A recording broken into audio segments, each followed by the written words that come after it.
Il est 7h53 ce matin et une armée de parapluies affronte les assauts d'une pluie glacée. Comme chaque matin, Alice attend le métro qui la conduira là où elle doit aller.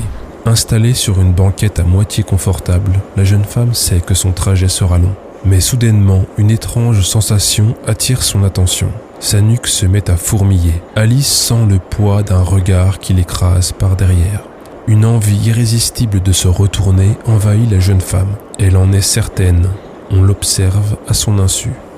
Salut tout le monde, aujourd'hui on va parler d'une étrange sensation, la scopesthésie. La scopesthésie, c'est donc ce phénomène particulier qui vous est peut-être déjà arrivé, notamment lorsque vous vous trouvez dans un endroit bondé de monde et que vous avez l'impression que quelqu'un que vous ne voyez pas est en train de vous regarder. En gros, c'est l'intuition d'être observé. L'histoire de la scopesthésie commence dans une université américaine à la fin du 19e siècle. Une grande partie des élèves du psychologue Edward Titchener pensent alors qu'ils ont la capacité de sentir quand ils sont observés par derrière. Une partie de ces élèves pensent même qu'en concentrant leur regard sur la nuque d'une personne, ils peuvent ainsi la forcer à se retourner. Le psychologue anglais s'intéresse alors de près à cette question et publie le premier article sur ce sujet dans la revue Science en 1898. Titchener ne croit pas vraiment à la thèse de la perception extrasensorielle et il émet une première hypothèse un peu sommaire. Nous sommes tous plus ou moins nerveux à propos de notre dos, c'est-à-dire à propos de ce qui se passe derrière nous. Le psychologue postule également que les sensations étranges de tension ou de pression qu'on peut ressentir dans la nuque sont dues à l'attention que l'on porte à cette partie du corps. Si l'on pense intensément à son genou ou à son pied, on obtiendra une masse étonnamment intense et insistante de sensations cutanées et organiques dont on était auparavant inconscient ou au mieux très faiblement conscient.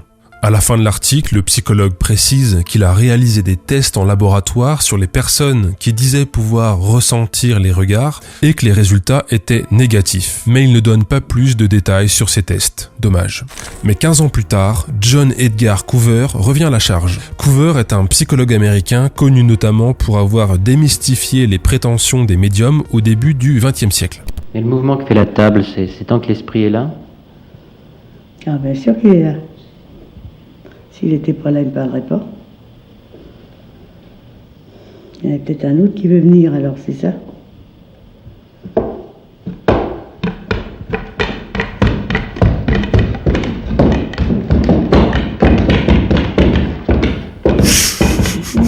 C'est pas un sketch, hein, c'est...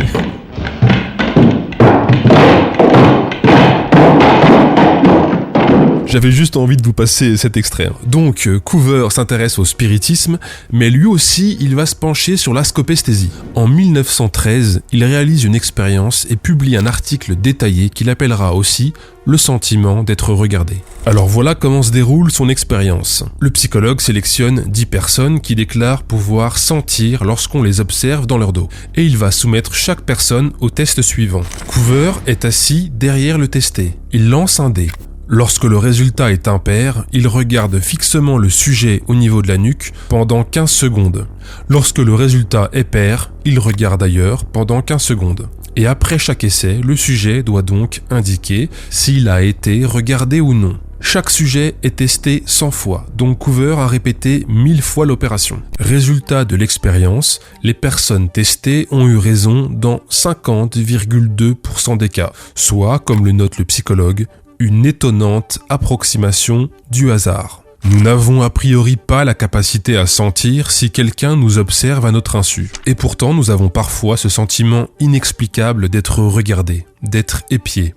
En 2013, Colin Clifford, un psychologue australien, a réalisé une expérience intéressante sur la façon dont nous appréhendons le regard de quelqu'un lorsque nous avons du mal à voir ses yeux.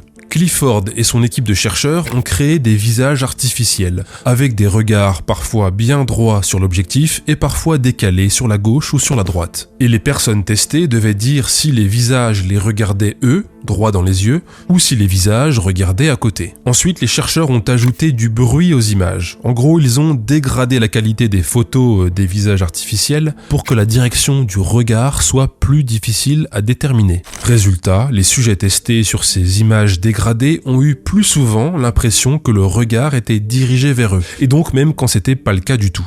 En gros, quand on n'arrive pas à déterminer la direction du regard d'une personne, parce qu'elle porte des lunettes de soleil par exemple, ou parce qu'on se trouve en pleine nuit, eh bien alors on a tendance à penser que la personne nous observe. Notre cerveau semble calibré de cette façon. C'est peut-être une sorte de réflexe de survie, parce qu'un regard direct, c'est souvent le signe d'une interaction à venir, et possiblement le signe d'une menace. Dans le doute, donc, notre cerveau opte pour la stratégie la plus sûre. Donc si vous vous sentez observé, c'est ni parce que vous possédez un sixième sens, ni parce que vous êtes parano. Mais c'est peut-être juste parce que votre cerveau fait bien son boulot. Et voilà, j'espère que vous pourrez au moins vous la péter en plaçant scopesthésie dans vos futures conversations en soirée. En tout cas, même OpenOffice ne connaît pas le mot. Merci encore et toujours à mes tipeuses et tipeurs fidèles au poste. La suite arrive sans trop tarder avec un nouveau canular et d'autres joyeusetés. C'était G1000 grammes, à très vite.